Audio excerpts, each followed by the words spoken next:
नमस्कार दोस्तों। स्वागत है आपका अपने चैनल मिस्टर एसबी क्लासेज पर। दोस्तों, बहुत सारे साथियों के कमेंट्स आते हैं लगातार और पूछ रहे हैं कि हम जो पहले से लगे हुए हैं उनको कोई खतरा तो नहीं है, या फिर अगर हम लग जाते हैं इसके थ्रू तो हमें कितने दिन तक नौकरी मिलेगी, या फिर हमारी नौकरी की क्या गारंटी है।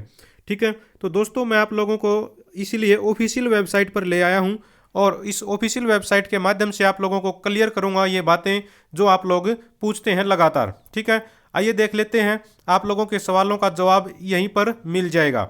जैसे ही हम वेबसाइट पर आते हैं तो वेबसाइट के अबाउट सेक्शन में यहाँ पर, ठीक है, अबाउट सेक्शन में आप लोगों को ये मिल जाएगा भाई क्या ऑब्जेक्टिव है, क्यों बनाया गया है कौशल रोजगार निगम और इसका क्या उद्देश्य है।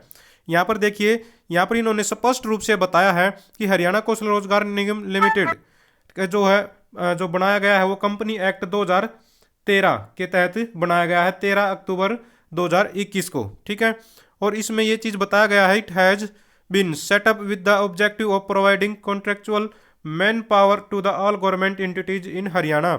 यानी कि इसका जो ऑब्जेक्टिव है, इसका जो मुख्य उद्देश्य है वो है हरियाणा में गवर्नमेंट के जो डिपार्टमेंट है उनको कॉन्ट्रैक्ट बेस पर मैन पावर को उपलब्ध करवाना। ठीक है, यहाँ पर ये अभी भी ये सिर्फ स्पष्ट ये बात कह रहा है कि ये सिर्फ कॉन्ट्रैक्ट बेस पर ही प्रोवाइड करवाएगा और कॉन्ट्रैक्ट बेस की कोई गारंटी नहीं होती जॉब की। भाई आपकी कोई ऐसी जॉब है कि आपको एक बार मिलने के बाद वो नहीं छूटेगी।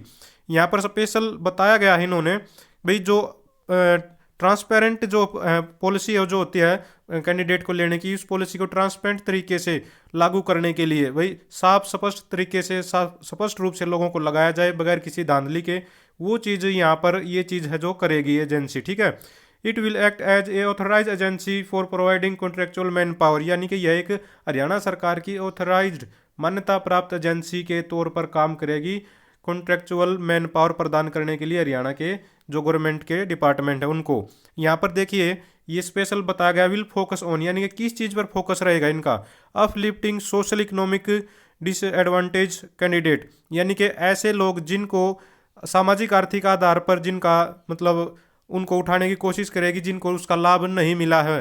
ठीक है, डिसएडवांटेज रहे हैं, जिनको फ़ायदा नहीं मिला है, जो गरीब लोग हैं उनको ऊपर उठाने का जो है फ़ायदा मतलब काम करेगी ये। ठीक है, इसके बाद ये फैसिलिटेटिंग टाइमली पेमेंट, और सबसे मेन बात जो इसमें यह रहेगी कि टाइम पर पेमेंट मिले एक कॉन्ट्रेक्चुअल एक अनुबंध पर लगे हुए कर्मचारी को, इसको इंश्योर करेगी, इसको पक्का करेगी कि समय पर सैलरी मिले। और benefit to deploy manpower, और जो मैन पावर लगाई गई है, जो कर्मचारी लगाए गए उनको समय पर बेनिफिट मिले एक कर्मचारी वाले जो सरकार देती है।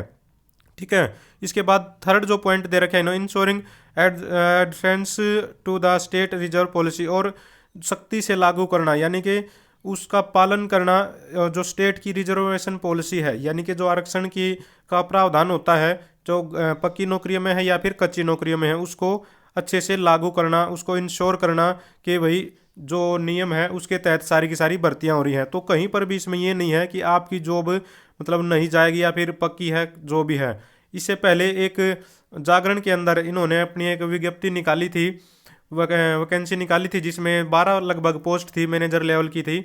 उसमें स्पष्ट तौर पर लिखा गया था कौशल रोजगार निगम की तरफ से कि इनको सिर्फ 1 साल के लिए जो है कैंडिडेट को हायर कर रहे हैं वो। ठीक है, उस 1 साल के दौरान ही इनको मतलब इनका कार्यकाल रहेगा, और साथ में बस उनको क्या फ़ायदा मिलेगा, इसमें सैलरी समय पर मिलेगी, उसमें फिर जो है सिलेक्शन होगा, और दूसरा फिर उनका जो है जो एक्सपीरियंस होता है वो अच्छे से काउंट होगा, एक्सपीरियंस उनका फिर आगे चलकर काम आएगा दोबारा से अगर वैकेंसी निकलती है तो यहाँ पर अबाउट के सेक्शन में आप देख सकते हैं कहीं पर भी इन्होंने ये नहीं लिख रखा है कि कौशल रोजगार निगम आपको इसकी गारंटी देता है आपकी जॉब की। ठीक है, ये कॉन्ट्रेक्चुअल बेस है, प्योरली कॉन्ट्रैक्ट रहेगा, ऐसे ही 2 साल का 3 साल का 4 साल का ऐसा ही होगा, और ऐसे ही आपकी जॉब फिर से दोबारा से अगर कॉन्ट्रैक्ट खत्म होता है तो सरकार के ऊपर है, अगर बढ़ाएगी तो ठीक है, वरना दोबारा से आपको इसी तरह से लिया जाएगा, सिलेक्शन किया जाएगा मेरिट बेस पर, इकोनॉमिक क्राइटेरिया है या फिर आपके पास एक्सपीरियंस है।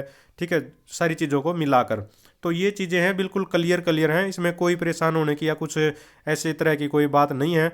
अगर भाई आप लोगों के साथ कोई ऐसा है भाई कोई गारंटी दे रही है। ठीक है, तो ये छोटी सी अपडेट थी आप लोगों के लिए, मेरे ख्याल से आप लोग अब क्लियर हो गए होंगे।